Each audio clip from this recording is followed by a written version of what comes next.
Hi, I'm Tanya Visser, and today we're going to be showing you how to make one of these groovy bird feeders. Now, pretty simple because most of these goodies you'll have at home. The other bits and pieces you're going to collect from your local builders. So let's get started and tell you exactly what you're going to need. So this is what you're going to need to make your bird feeder. An old bowl or teacup and a side plate or saucer. An 8mm eye bolt that is 25 centimeters in length.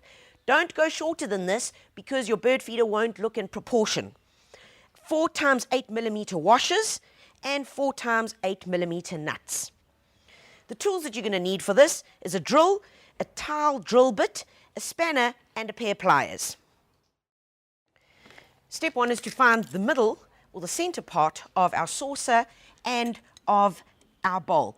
And this is 13, so half of that is going to be 6.5. Mark it out using a Koki pen. There we go. Do the same from the other side just to make sure. That's it. Center part. And I do suggest to make a nice cross. There we go. So that we know exactly where the center point is. The reason why we're making it so bold is because we need to put a bit of masking tape across it, because whenever you are drilling into any ceramic, it's important to put the masking tape over it because it stops the drill bit from sliding. Pop that over it. There we go. And we can still see the cross that we've marked on it. You do the same to your cup, and then all we're going to do is now drill a hole straight through it. And this is where I recommend take another piece of wood, put it onto a nice flat surface so that when you do drill through with the sharp drill bit, it's not going to cause any damage. And away we go.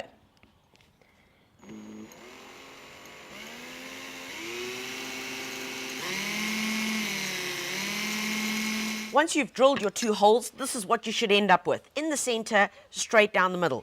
Now, what is important when you are drilling into anything ceramic, you've got to take it slowly. You're going to think it's not working. You're going to think your drill bit is blunt, but it takes a while. Whatever you do, do not turn your drill onto hammer because it will break this plate in half. So exercise a little bit of patience. It'll be well worth the while. Now, we're going to tape our top section, which is our saucer.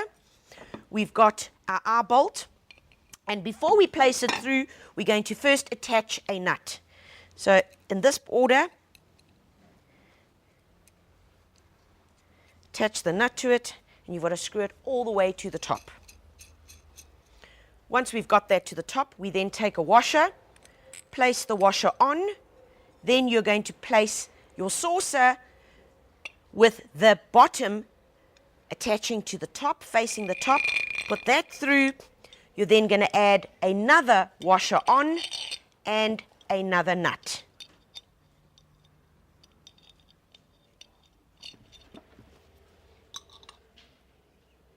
Make sure that the plate is nice and secure by just using your spanner and just tighten that up. There we go. So you can already see that's why we're using the 25mm length. We've got the nut, the washer, the plate, and the same sequence then, washer, nut. All right, now we start to attach the base. And here we're going to follow exactly the same.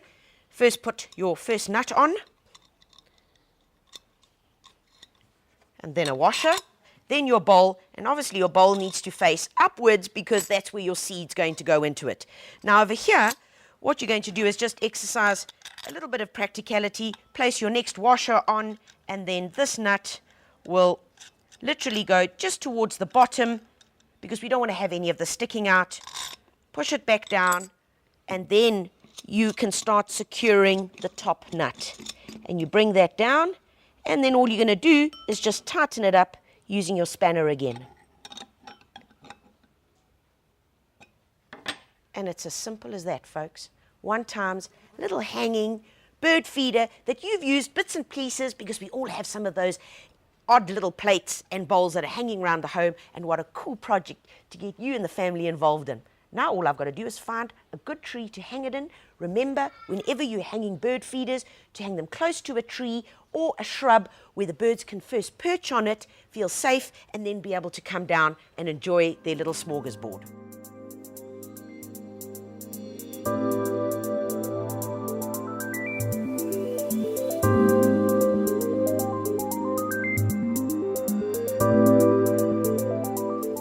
Remember, everything that you're going to need to create this project is available from your local builders.